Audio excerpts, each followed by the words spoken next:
قرآن کریم میں ہے کہ نبی کریم صلی اللہ علیہ وسلم نے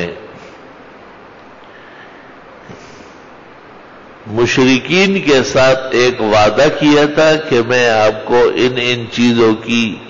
خبر دوں گا، لیکن اس میں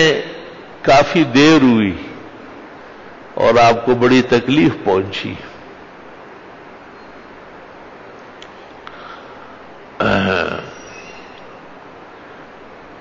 اللہ تعالیٰ نے یہاں تک کہا کہ کہیں اس افسوس اور حسرت میں آپ جان قربان نہ کریں۔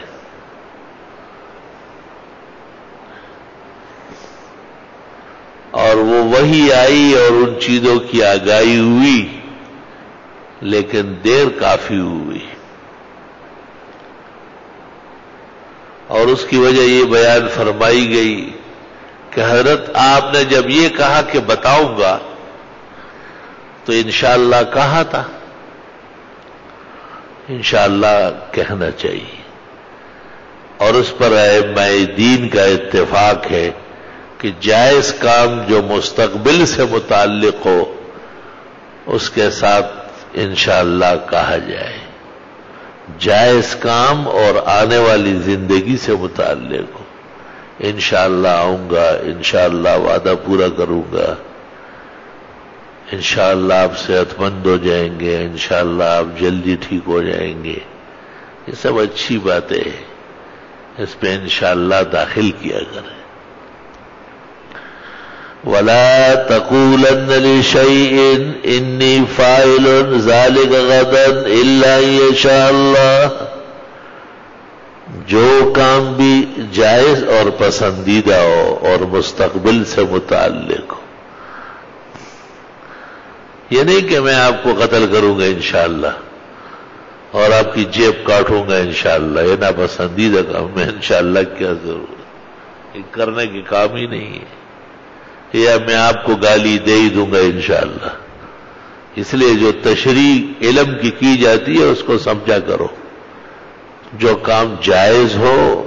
پسندیدہ ہو اور مستقبل سے متعلق ہو اس کے لیے انشاءاللہ کہنا چاہیے۔ تو انشاءاللہ نہ کہنے کا، پیغمبر کے دل میں ہم وقت اللہ موجود ہوتا ہے، پیغمبر کا دل وحی کا مرکز ہوتا ہے، فَإِنَّهُ نَزَّلَهُ عَلَىٰ قَلْبِكَ، قرآن خاص پیغمبر کے دل پر نازل ہو رہا تھا، لیکن کچھ کام وہ کہنے کے ہیں، دل کے نہیں ہیں۔ جیسے اگر کسی لڑکے کا نکاح ہو، آپ اس سے پوچھے کہ آپ نے قبول کی، اور وہ اپنے ہونٹ ٹائٹ کرے گی اور قبول کیے، نکاح نہیں منعقد ہوگا۔ آیا ہوا ہے اور سر پہ وہ رکھا ہوا ہے ٹوپی شادی والی، ہم مجمع جمع ہیں، لیکن جب تک اس نے کہا نہیں کہ میں نے قبول کی ہے، کوئی وجہ نہیں ہے قبولیت کی، نکاح شروع ہی نہیں ہوا ہے، غلط۔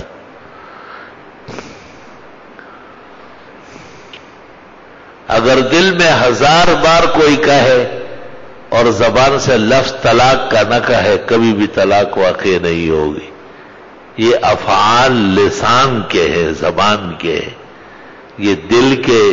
یا باطن کے نہیں ہے، اس کے لیے تلفظ شرط ہے۔ آپ نے اللہ اکبر نہیں کیا، نماز شروع نہیں ہوئی، آپ ویسے اٹک بیٹک کر رہے ہیں۔ لفظ اللہ اکبر کا تلفظ کرنا اور تکلم کرنا یہ شرط صلاۃ ہے۔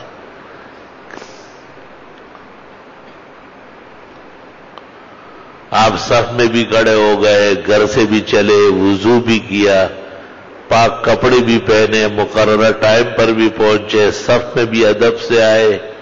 لیکن لفظ اللہ اکبر آپ کی زبان سے نہیں نکلا،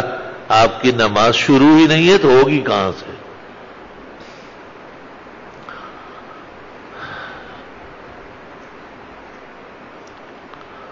ایک شخص کھانا کھا رہا ہے اس نے بسم اللہ نہیں پڑھا، بلے حافظ قرآن کے دل میں مکمل قرآن موجود ہے، لیکن کھانا کھانے کے لیے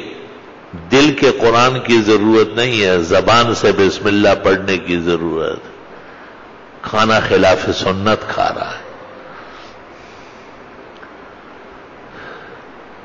جو اعمال و افعال شارع علیہ السلام نے جس طرح رکھے اس کے مطابق چل رہا ہوگا۔